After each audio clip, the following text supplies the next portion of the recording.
Magandang gabi, mga kapatid. Akala ko, tatlo lang kami kanina eh.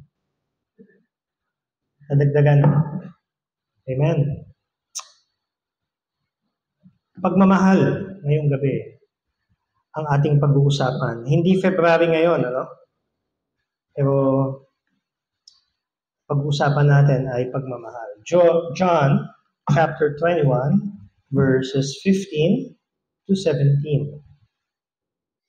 Buksan po natin yung Bible natin sa John chapter 21, verses 15 to 17.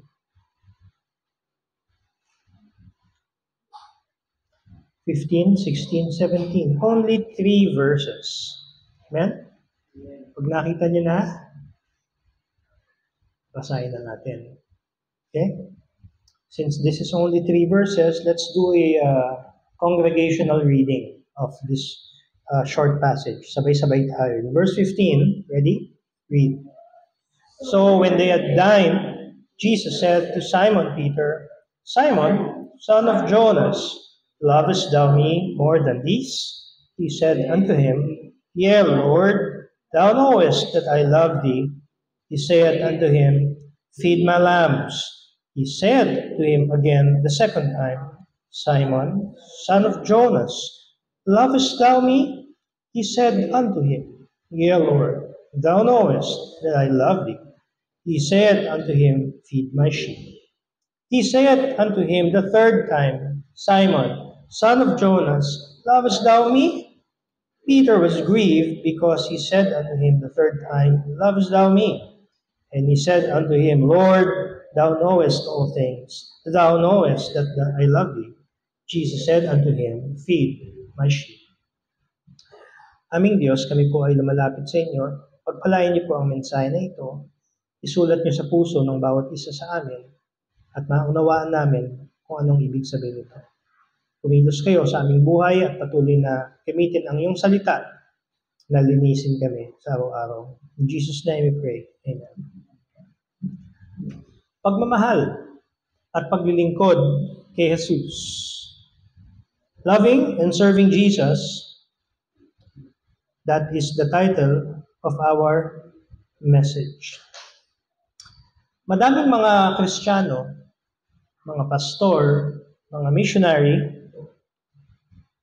ay naglilingkod sa Panginoon. At sila ay naglilingkod sa Panginoon, meron kanya-kanyang mga dahilan. Ewan, ako, may dahilan ako, ba't ako naglilingkod sa Panginoon? Kayo, may dahilan kayo, ba't kayo nandito ngayong gabi? Ba't kayo naglilingkod? Si Pastor Bong, meron siyang dahilan. Yung mga missionaries na ina-invite natin dito, meron silang mga dahilan kung bakit sila nagpapatuloy, naglilingkod sa Panginoon. Ngunit hindi laging tama ang rason ng mga tao kung bakit sila naglilingkod sa Diyos. Hindi laging tama ang mga rason kung bakit ginagawa natin yung ginagawa natin. Minsan gusto lamang natin magpasikat. Minsan gusto lamang natin sumikat. Minsan gusto lamang natin na bida tayo. Minsan gusto lang natin mapuri. Minsan gusto lang natin ma-achieve yung goal natin na perfect attendance sa church. Tama? Minsan gusto lang natin, naglilingkod tayo sa Panginoon dahil nautusan tayo ng pastor natin.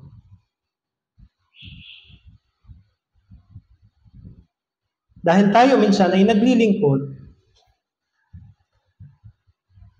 upang isulong yung kaharian ng Diyos. Minsan tayo ay naglilingkod kasi nag-aaral tayo ng theology. Amen? Meron tayong mga Bible student dito. Kayo, naglilingkod kayo siguro para may apply nyo yung inyong pinag-aralan. Nagpipreach kayo para mahasa yung inyong galing mag-preach. Sometimes pastors and others in the church serve because they want to help people. And a lot of us, we like helping people. We are in the ministry kasi tayo ay Gusto nating tumulong. Ngayon, yung mga dahilan na yan, magaganda yan. Magaganda yung mga dahilan na yan. No? Legitimate reasons yan sa paglilingkod. On the other side, may mga naglilingkod out of selfish reasons. Amen? Naglilingkod ako sa Panginoon kasi wala akong trabaho at kailangan ko kumain.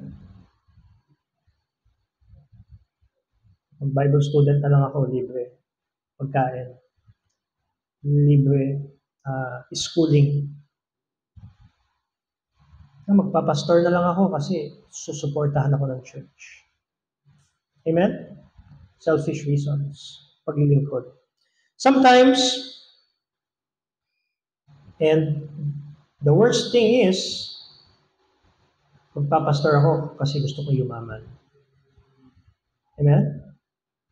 Magpapastor ako kasi nakikita ko yung mga pastor. 5 years, 10 years, nakakabili na sila ng Fortuner. Nakakabili sila ng brand new car.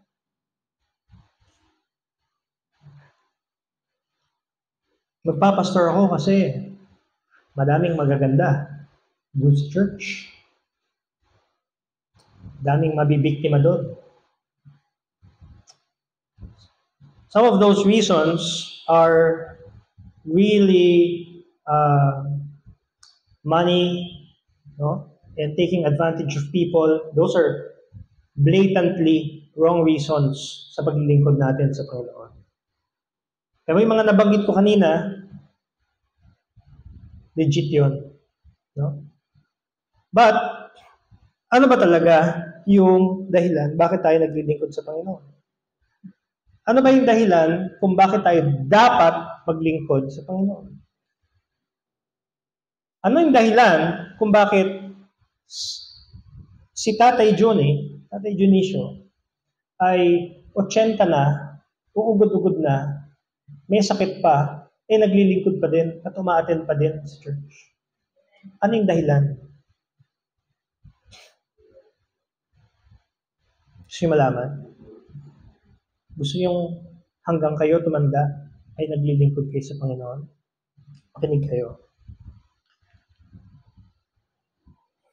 Loving Jesus is the reason why we serve God. Hello? Amen? The reason kung bakit hanggang ngayon nagsisimba pa tayo, eto sila Princess, bata pa, nagsisimba na to eh. Kota na to, kung tutuusin. Tanungin mo yan tungkol sa Bible. Alam niya na eh, nag-Bible school na yan. Nagba-Bible school na yan, alam niya na eh. Pwede nang tumigil. Pero bakit pa tayong papatuloy? Ba't pa tayo nagpupursige? No?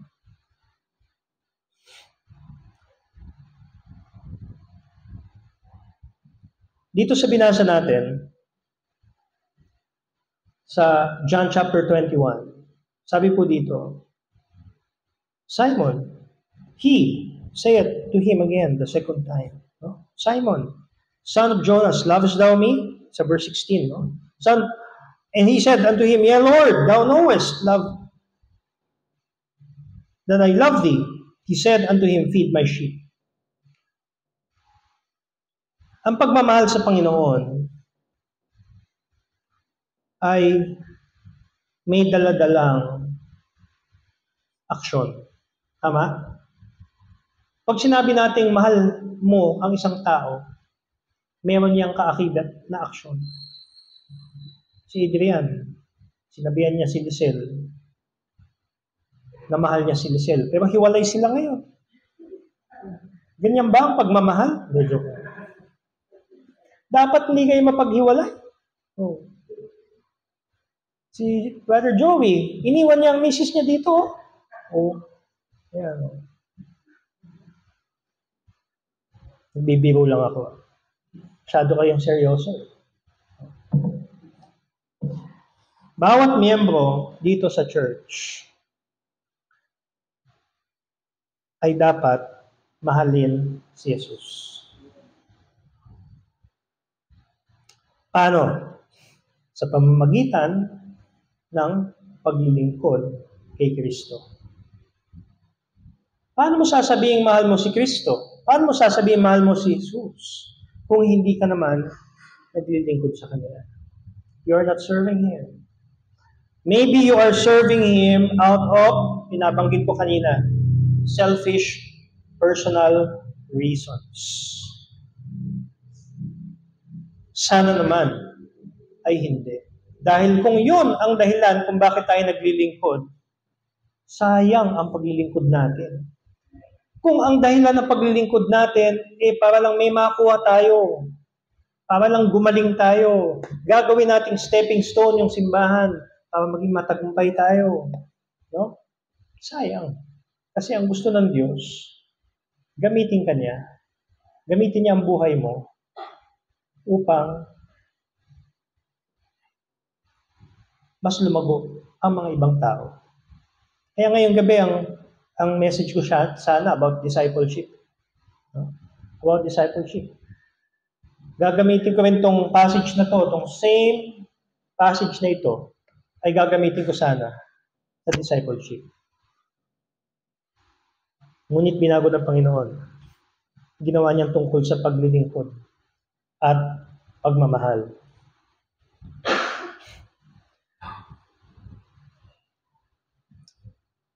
Ano ang dahilan ba't natin minamahal ang Panginoon? Ang dahilan po niyan is pinatawad ka ng Panginoon.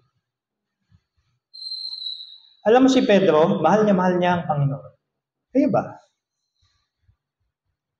Alam niyo bakit mahal na mahal niya ang Panginoon? Kasi pinatawad siya ng Panginoon. At hindi lang pinatawad siya ng Panginoon. Ang laki ng kasalanan na nagawa ni Pedro sa Panginoon. Amen? Anong ginawa niya? Isipin mo yan. Diba? Lumapit yung mga authorities kay Peter at sinabi, diba? Isa ka sa mga, close, ni Jesus, King of the Jews? Hindi. Ilang beses niya dininay ang Panginoon? 3 beses. Kaya, ang Panginoon, siguro, nagtanong din sa kanya. 3 beses din. No? 3 times din. Alam mo, pag konti ang pinatawad sa'yo, konti lang din ang pag-ibig mo. Pero pag malaki ang pinatawad sa'yo, malaki ang pag-ibig mo. Tayong lahat, pinatawad tayo ng Panginoon ng big time. At hindi lang pinatawad, pinapatawad pa. Alam nyo? He is cleansing us daily. No? He is sanctifying us every day. Salamat po. Talagang pinagbubuti mo ang trabaho mo. Nasabihan, naatasan ka, pinagbubuti mo. Amen. Pagpapalain yan. Kasi sabi ng Bible, pag binigyan mo ng tubig yung lingkod ng Diyos, pagpapalain ka ng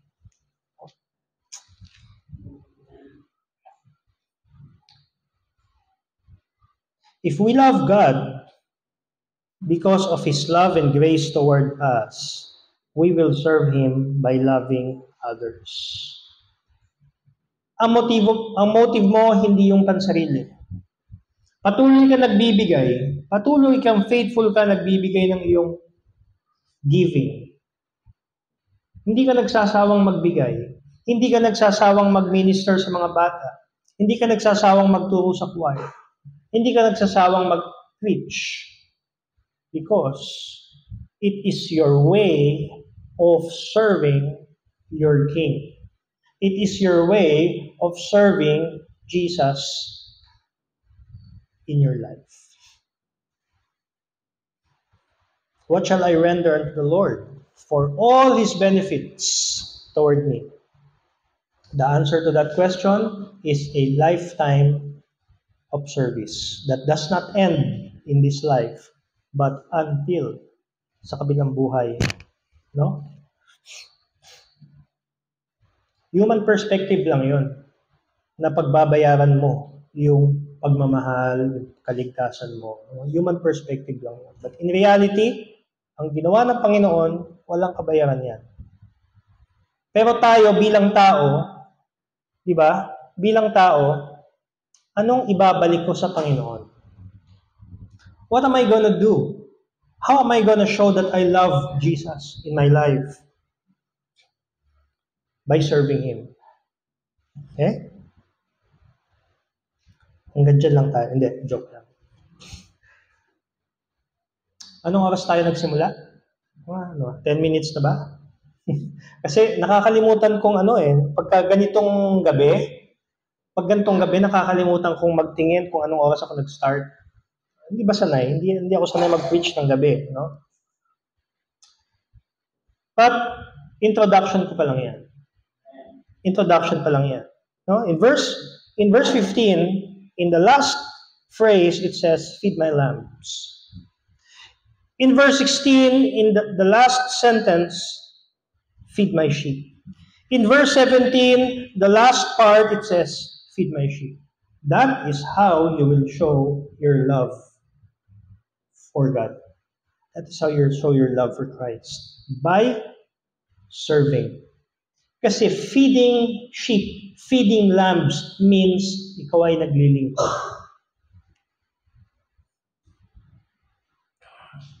Kaya kung may Bible study ka, maging faithful ka dyan sa Bible study mo. Kung may dinidisciple ka, maging faithful ka dyan sa dinidisciple mo. Huwag kang cancel ng appointment. No? Kung may pinagpapastoran ka, pagpastoran mo yan. Kahit may sakit ng ulo, at saka may abono. Amen? Hindi pa. Let's go to the first point. Alam nyo, nagbibiro ako . First point po natin is loving Jesus is at the heart of a relationship with Him. Kung ikaw ay may relasyon sa Panginoon, unang-una doon ay nakasentro si Jesus sa relasyon na yan. Tama? Loving Jesus is at the heart of a relationship with Him. Nung niligtas tayo ng Panginoon, niligtas niya tayo, sa atin personal yon. Yung kaligtasan na yon, it's a personal thing. Ang religion, personal yan . Hindi mo pwedeng sabihin tigilan mo na yan, Katoliko ka kasi, Iglesia ka kasi, ganyan. Tumama ka sa amin, Baptist kami, tama. Hindi pwedeng ganyan. It's a very relationship with God. It's a very personal thing. That's why you have to establish first a relationship with the person that you are trying to win.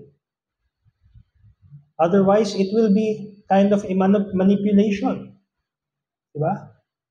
You will lead someone through a sinner's prayer without context. Basta, sundan ko to, maliligtas to. No, it doesn't work like that. The person has to come to realize that they need a Savior. And you have to make them realize that they are sinners, that they need a Savior. And Peter realized that. Sabi niya, grabe yung kasalanan ko. No? The moment he denied Christ 3 times, he fled. He was so broken. But Jesus went to restore Peter. Loving Jesus from the heart is the main thing to focus on in your relationship with Him. Pag nagmahal tayo, hindi naman sa isip, di ba? I love you, sabi ni Harvey. I love you, Sarah, with all my mind, with all my intelligence, and all my muscles. No. Ang maganda pakinggan, mahal kita sa buong puso ko. Diba? Parang ang Panginoon, tinanong niya si Peter again and again and again, 3 times. But also, the Lord rebuked the church of Ephesus in Revelations chapter 2. Tingnan natin, ano? Revelations chapter 2. Gandang gabi, Brother Ramil. Yan, Revelations chapter 2. Sabi po dito ay, I know thy works, sabi ng Panginoon. Red letter kasi dito eh. I also know thy labor, and I also know thy patience, how thou canst not bear them which are evil. Ano to? Ang Panginoon, kilala niya ang church sa Ephesus. And thou hast tried them which say they are apostles. Very faithful to, no? At very strict to. Very strict tong church in Ephesus. And has found them liars. Pero alam nyo, sabi doon sa verse 4, nevertheless, I have somewhat against thee, because thou hast left thy first love.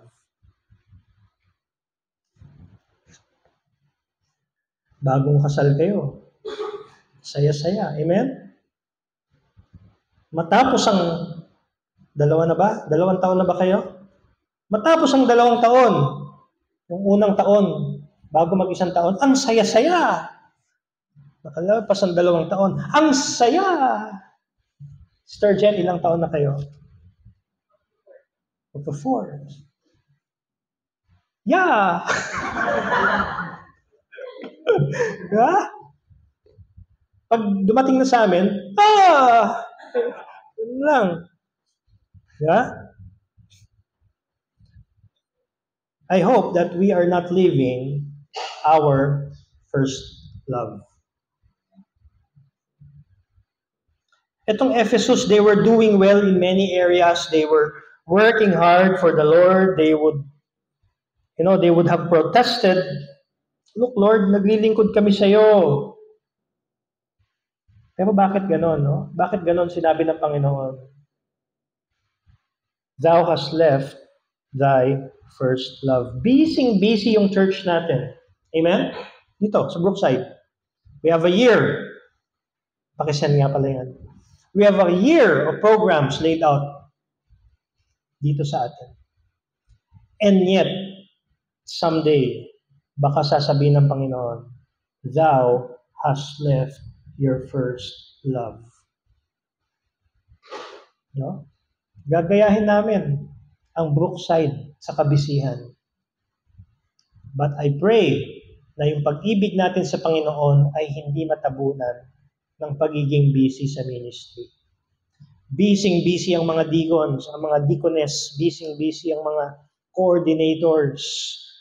Pero tanongin mo sila, nagbabasa ka ba? Nagpe-pray ka ba? And I pray na yung sagot doon ay affirmative. Because we can be busy sa buhay natin, sa ministry natin, pero nakakalimutan natin yung ating first love. Amen? Pwede mangyari po yun.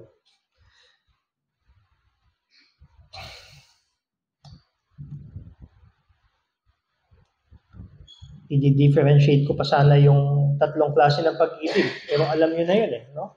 Alam nyo na yung 3 klase ng pag-ibig. So punta na tayo dun sa next point. Loving Jesus from the heart is the result of experiencing His abundant grace. The reason why Peter loves God, loves Jesus so much is because he was a sinful man. Luke chapter 5 verse 8, pinaalis niya ang Panginoon, isa akong makasalanan. But Jesus graciously responded to Peter on that occasion. Sabi niya, huwag ka matakot. Tingnan natin, Luke chapter 5. Luke chapter 5 and verse 10. Sabi po dito, and so was also James and John the sons of Zebedee, which were partners with Simon. And Jesus said unto Simon, fear not, from henceforth thou shalt catch men. John chapter 1 verse 42 records that when Andrew brought his brother to Jesus, Jesus looked at him and said, you are Simon, son of John. you shall be called Cephas, which means, when it is translated, Peter or rock. Ayan. Kaya by God's grace, Simon Peter, Cephas, a sinful man, became Peter the rock. Si Rafael Linsangan, na isang makulit na bata, hanggang ngayon makulit pa din, no? Hindi pinalitan ng Panginoon ang pangalan ko, Rafael Linsangan pa din. No? Pero I believe, kapag ikaw ay tinawag niya, papatibayin ka niya. Kasi si Peter, pangalan pa lang pinatibay eh. No? Pinatibay, ginawang rock. Why? Bakit tayo tumitibay pag tayo nagiging Kristiyano? Kasi ang Panginoon sumasa atin. God indwells us. He gives His Word. He becomes our Father. And as a result, we become strong. Kung gusto mo maging matatag, gusto mo mag-mature sa iyong buhay Kristiyano, go back to the basics. Go back to the basics. Hi, Chacha! Peter experienced the Lord's grace when he first met Him, but here he experiences it again. Jesus underscores His grace by calling Peter his original name, Simon, son of John. It reminded Peter of who he had been when Jesus first met him in the upper room.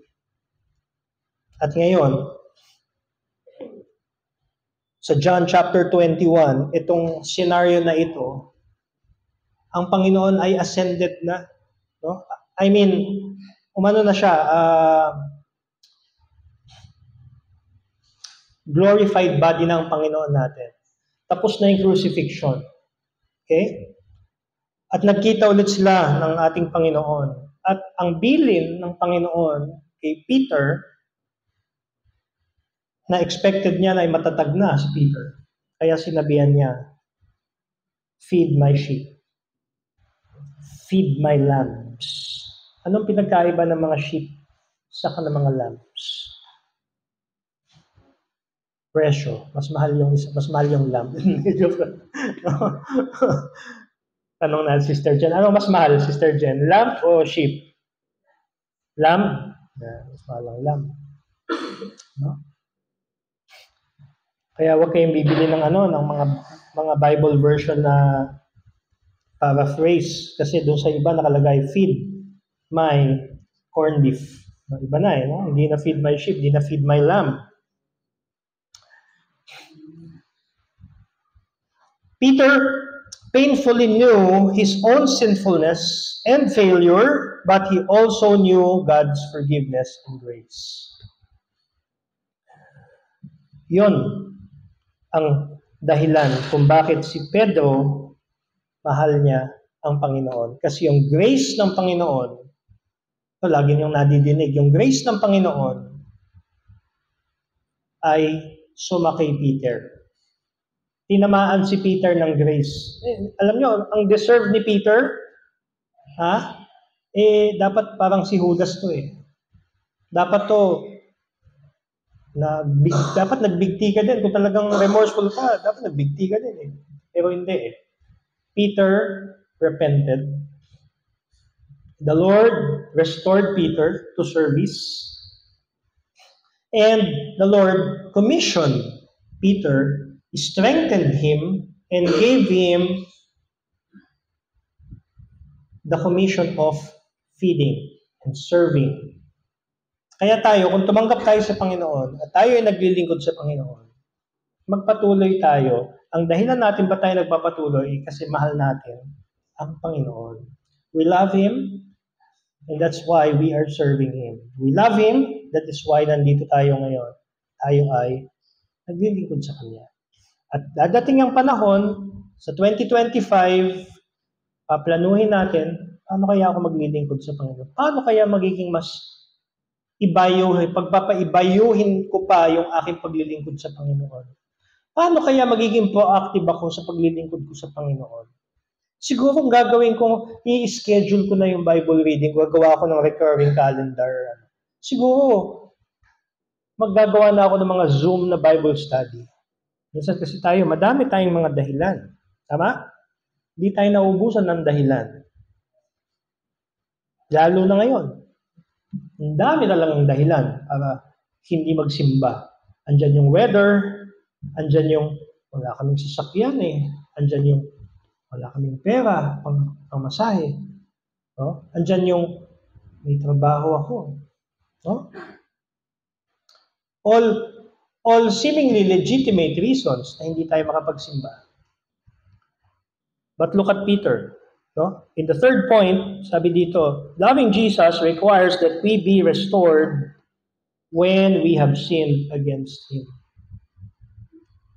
Kapag tayo ay nagkakasala, it is imperative na hihingi tayo ng pagbalik, ng restoration, na ibalik tayo sa fellowship.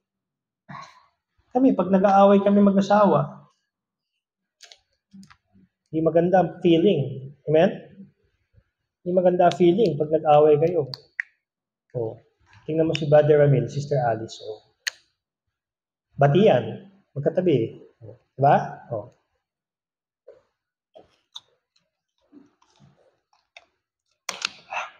Sabi ni Sister Alice, kala mo lang yun. Loving Jesus requires that we be restored when we have sinned against Him. Si Peter denied Jesus, and yet the Lord restores him to ministry. Peter had denied Jesus before others 3 times. So 3 times Jesus asked Peter to confess his love for Him before others.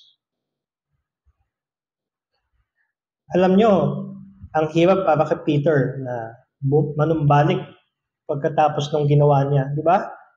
Parang sasabihin niya, I'm not worthy. Okay na, kayo na lang, mga apostol. Sige, okay na. Kayo. After ng ginawa ko sa Panginoon, ayoko na ma-associate. Kasiraan lang ako. Sasabihin, siguro kung ako si Peter, ganun ang maiisip ko, no? But now, si Peter, nagpakumbaba. Amen? Di ba meron yan sa Peter, sa book of Peter? Humble yourselves, therefore, under the mighty hand of God, and He will lift you up in Jesus' season. Akala nyo, basta nagsulat lang si Peter, hindi po. Na-experience niya po na kailangan niya magpakumbaba.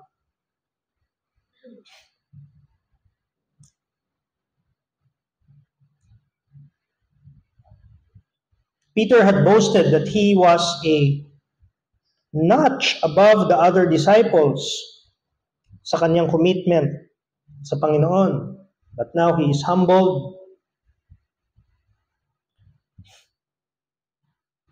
He is humbled before God. He humbled himself before God. He acknowledged his sin.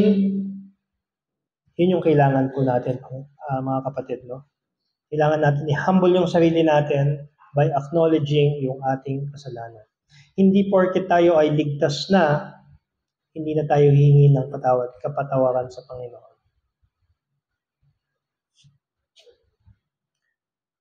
Pangalawa, if you love Jesus, serve Him by feeding His sheep. Kung mahal mo si Kristo, pagtingkawan mo siya sa pamamagitan ng pagpapakain ng kanyang mga tupa. Hindi ko po sinabing lahat tayo ay magpastor. Hindi. Letter A, Jesus has a flock and He wants those who love Him to feed and shepherd His flock.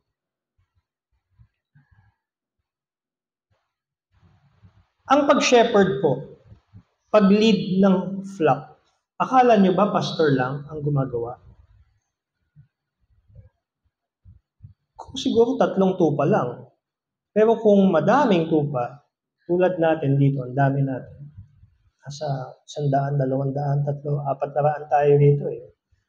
4, 5, 6, 7, 8, 9, 10, 1100, 12, 13, 14, 15, 1800. No? Hindi kaya ng isang pastor. That is why,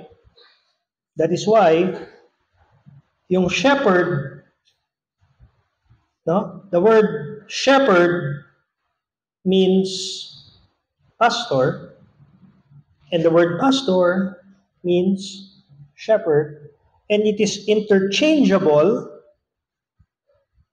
You can use elder, you can use bishop, you can use overseer, pero wag na monsignor, saka archbishop, saka apostle. Iba na po yan.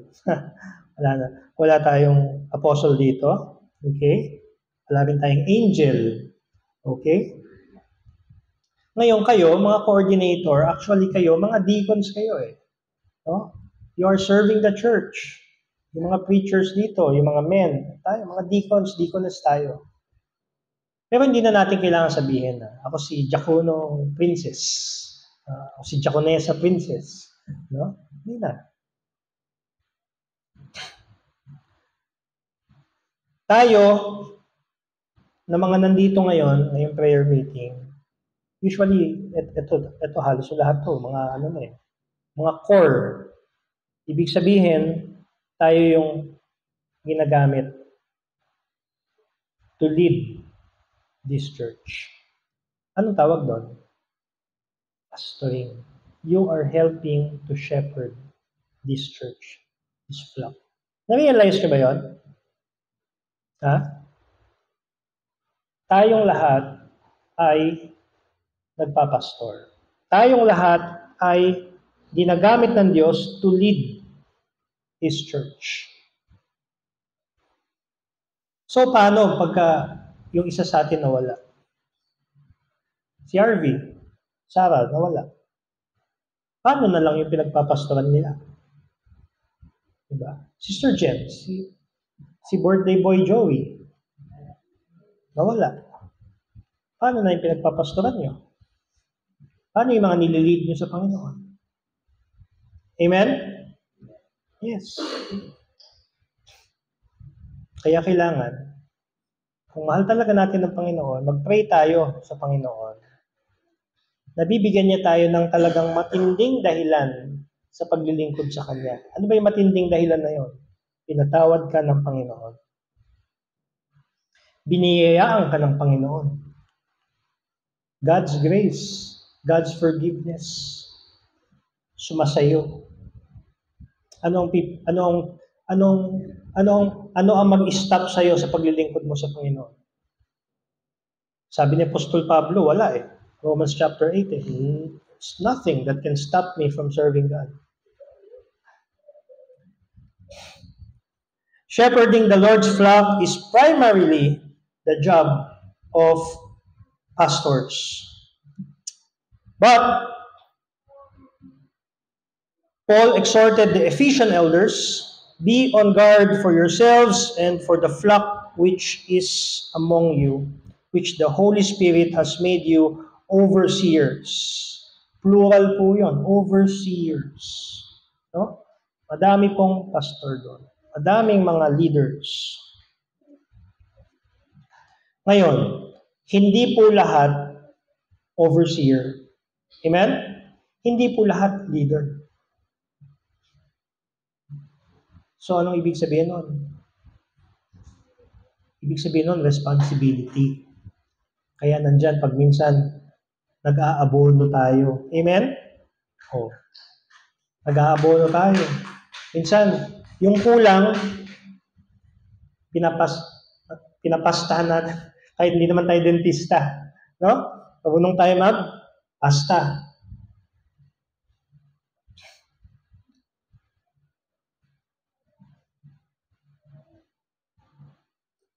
Paul states that some elders are to be supported financially so that they can labor hard at preaching and teaching.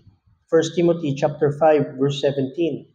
He says that the elder must be able both to exhort in sound doctrine, and to refute those who contradict. Titus chapter 1, verse 9. The sheep are vulnerable to attacks from false teachers who try to lead them astray from the truth. Kaya tayo, kahit na pagod na tayo sa ministry, sa business, sa pagiging empleyado, sa pagiging estudyante, nag-e-enroll pa rin sa Bible school. Bakit? Kasi gusto natin matutunan paano tayo makapaglingkod ng maayos. Para pag nagturo tayo, nag-Bible study tayo, tama yung sinasabi natin. No?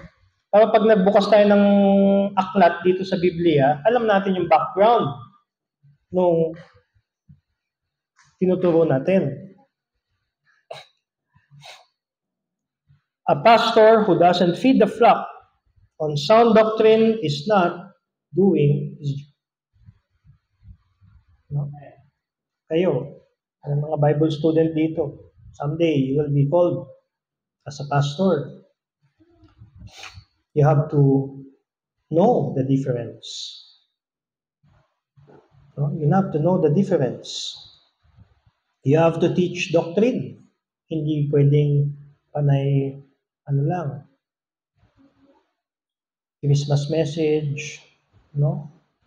Hindi panay Christian living. Kailangan din ng doktrina. Jesus' sheep belong to Him and are precious to Him because He gave His life for them. Kaya ipinagkatiwala ni Kristo yung tupa kay Pedro. Ibig sabihin, ang laki ng tiwala ng Panginoon kay Peter. Imagine that? Because the sheep, the church, is the most precious sa Panginoon. Pinagkatiwala niya kay Peter to mature them, to grow them. Inulit-ulit pa niya, no? My lambs, my sheep, my sheep. Now, we have to understand that the church, yung sheep, ay hindi po ito sa amin. The church, we do not own the church. The pastor does not own the church. We are just, lagi nyo naririnig ito, under shepherds. We listen to the Lord the way you also listen to the Lord. And we execute upon what we hear.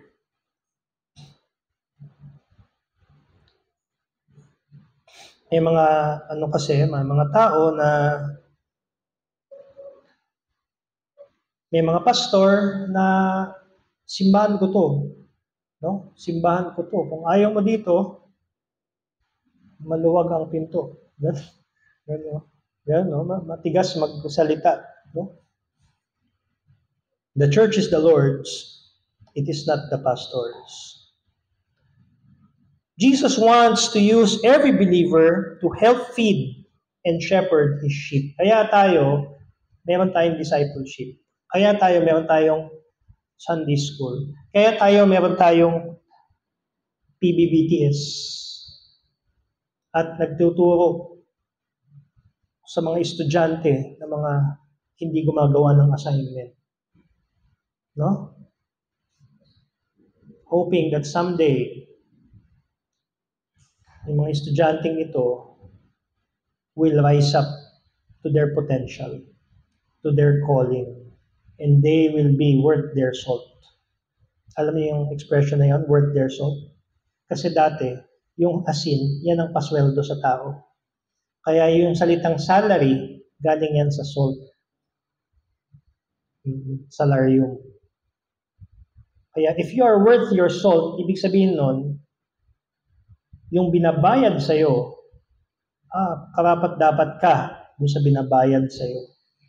Nawa tayo ay maging karapat-dapat, no? Sa oras na binibigay sa atin ng mga teachers natin sa Bible School. Sa oras na binibigay sa atin ng pastor natin sa pangangaral niya dito. Someday, i-prove natin na tayo ay hindi nasayang ang oras ng pastor ko sa akin. Jesus wants to use every believer to help feed and shepherd His sheep. Sa New Testament, makikita natin yung words, yung phrase na one another. Di ba? Love one another. Ano pa? Serve one another. Submit one to another. No? Bakit? Kasi po, we have a responsibility to each other. Hindi lang sa mag-asawa. Dito sa church, meron tayong responsibility sa bawat isa. Especially, mga leaders, dun sa nililid natin. Husbands must shepherd their families and feed their families from God's Word. Hindi pwedeng ang gagamitin ko sa pamilya ko, Marvel Comics. Diba? Kwento ng Avengers. Para sila ay mag-grow. Hindi. Ang mga nanay, kailangan natin turuan yung mga anak natin sa mga paraan ng Panginoon. Wala pang nanay dito. Ayun pala, meron pala. No? Sabihan natin yung mga anak natin. No? Lagi natin silang papalahanan. Habang bata pa, dalhin natin ang dalhin sa church. Kasi yun ang sabi ng Bible, yun ang training. No? Train up a child in the way he should go. And when he is old, he will say, ikaw na lang. No, hindi. Pag tinayin mo siya, sasama yan.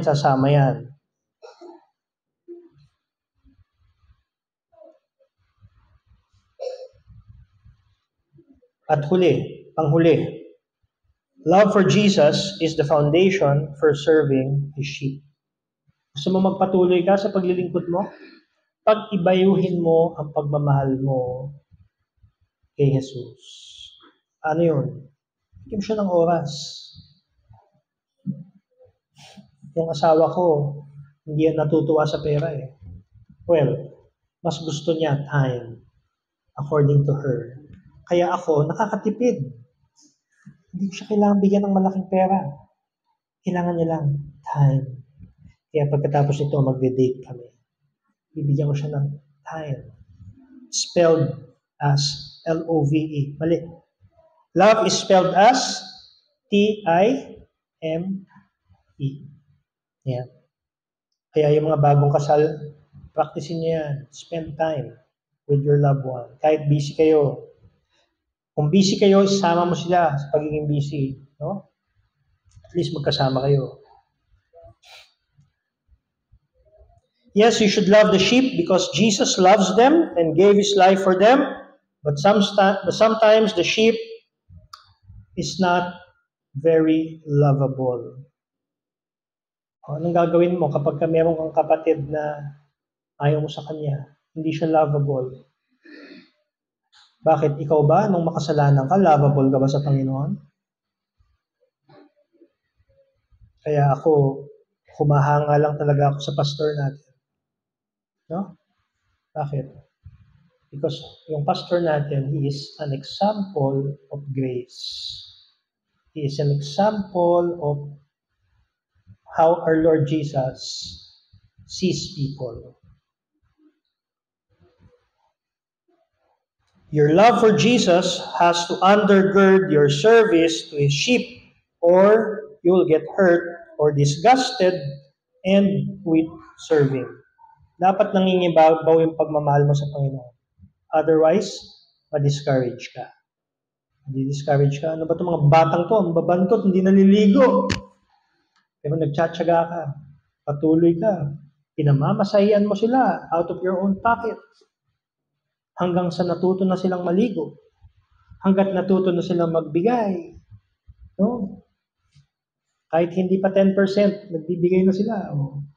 Marunong na yan, may trabaho na yan. Ang mahalaga, naging faithful na sila, natutunan na nila.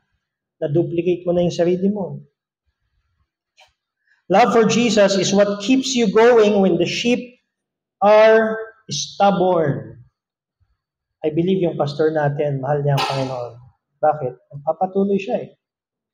Kahit makulit tayo eh. Amen? Sino sa atin di naging makulit? At one point in our Christian life, naging pasaway tayo, naging makulit tayo. Kailangan natin ng kausap. Pero dahil tayo ay sheep, at tayo ay sheep, kailangan natin ng guidance. Okay? So, in conclusion, tingnan natin yung Ephesians chapter 5.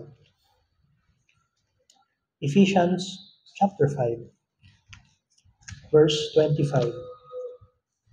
Sabi po dito, husbands, love your wives. Hanggang dyan na lang tayo. Ay, hindi pa pala. Husbands, love your wives. Yan yung gustong-gusto makita ng ng mga asawa. Diba? Sasabihin ng mga misis, Ephesians 25, i-recite mo. Diba? Husbands, love your wives. At paano ilalove ng mga husbands ang kanyang mga wife? Ang kanyang wife? Sorry, nadagdagan ng mga. Sorry naman. Gabi na eh, no? Paano? Sa pamamagitan ng paggaya sa pagmamahal ni Kristo sa kanyang iglesia. No? Even just like Christ also loved the church. Paano yun? He gave His life for the church.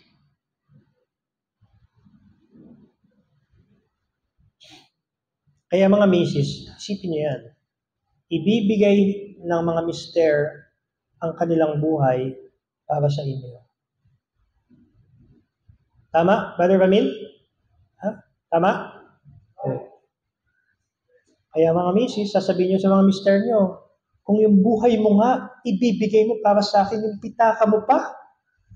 Sabi nga? Of course, kasama na yun. Communication lang. Saan nakalagay yung pitaka mo, Han? Yeah. Ayan, so in conclusion, if Christ loved the church and gave Himself up for her,